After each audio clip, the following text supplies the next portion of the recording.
L'autre jour, j'ai bu le meilleur café de ma vie. Et non, c'était pas celui-là, parce que d'habitude, je déteste le café.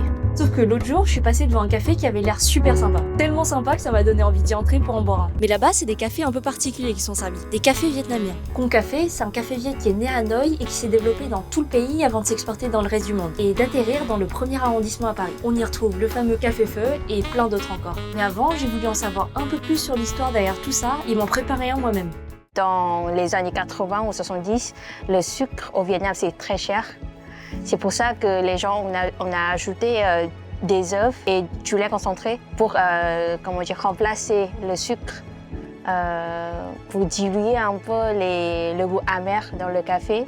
Déjà, entre la fin du 19e et le début du 20e siècle, le café qui était un produit de luxe devient une boisson indispensable dans les routines du matin. Et à ce moment-là, le Vietnam faisait partie de ce qui était appelé l'Indochine française. Les colons français y produisaient des cultures de café, qui s'étaient pas mal développées dans le reste du monde et notamment au Brésil. Et ils se sont rendus compte que les plantations prenaient plutôt bien et surtout la variété Robusta qui a une saveur plus prononcée et une teneur en caféine plus élevée. Et avec seulement 2 ingrédients, les Vietnamiens commencent déjà à réinventer le café de base en s'adaptant aux conditions de l'époque. Par exemple, le café aux œufs que je prépare, il a été inventé pendant une pénurie de produits laitiers. Et aujourd'hui, le café glacé viet est considéré comme l'un des meilleurs cafés du monde. Dans le pays, les cafés étaient devenus des vrais tiers-lieux, mais plutôt pour les élites comme les intellectuels, les artistes ou les politiciens. Mais après la guerre, tout est détruit.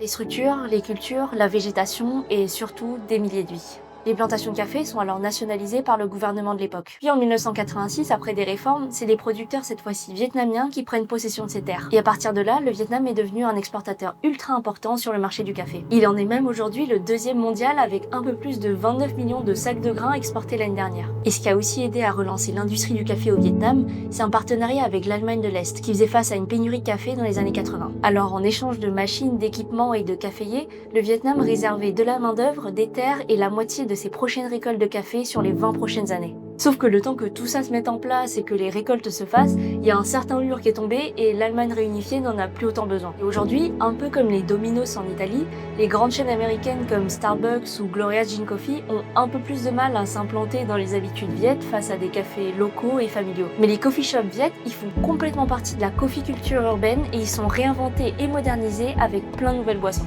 Et avant de retourner au Con Café, j'ai goûté celui que j'ai préparé, mais franchement, j'ai pas trop aimé parce que je sentais encore trop le goût du café. Previously, I think Vietnamese coffee it's more for Vietnamese people since it's very strong. The flavor is very strong. But since I've worked in cafe in France, I think that French people they also really love the Vietnamese coffee taste. Le café viet, c'est un vrai rituel familial que les baristas sont venus partager en France. For my family, we usually have coffee in every morning. We consider that as a time that we spend with our family during the day. So yeah, we drink it very often. Dans ma famille, c'est une habitude de boire du café le matin avant ou pendant le temps que mon père il prend le petit déjeuner. C'est le café vietnamien fait de la façon vietnamienne, tu vois, avec le filtre, avec le fin. Le fin, c'est l'un des éléments principaux dans la préparation traditionnelle du café viet. Bon, moi j'en avais pas, mais normalement le café est filtré dedans et infuse très lentement. Et ça change complètement la manière à la fois de le préparer, mais aussi de le consommer. Et surtout par rapport à l'idée qu'on se fait du café importé qui est dans la fast culture des shots d'espresso faits rapidement. Là, c'est un vrai rituel social de le boire en prenant son temps, assis dans la rue comme à Hanoï ou dans les coffee shops aux décos traditionnels. D'ailleurs, celle du Con Café ici a été importée directement du Vietnam, un peu comme la vitrine d'une identité viet qui se réapproprie ses traditions. Je me sens, un peu fière que là en France, de plus en plus on voit des cafés crème salée par exemple, et les gens adorent les boissons comme ça. Et après, j'ai pu aller derrière le comptoir pour apprendre à faire un café blanc coco, une de leurs spécialités qui représente tout autant ce renouveau inspiré du passé. Vietnamese coffee, it's not just a beverage, it's not just a drink, but it's also includes our culture, our spirit as a Vietnamese, and that is also Cộng Café core that we want to spread our culture, our beautiful traditional beverage to friends around the world.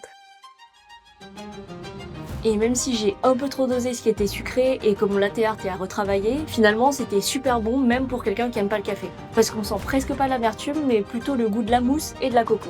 Et un truc que j'ai vu, c'est que quand je me suis installée pour le boire, tous les gens autour de moi avaient des cafés différents. Par exemple, il y avait une grande famille viette qui avait l'air de bien connaître la carte parce qu'ils ont direct commandé, mais il y avait aussi des gens qui rentraient juste parce qu'ils avaient vu la devanture. Et ça montre bien qu'au Vietnam ou partout ailleurs, les cafés viettes, ils restent des lieux de vie locaux pleins d'histoires où les gens ils peuvent venir discuter, travailler ou même juste boire un café fait de manière traditionnelle.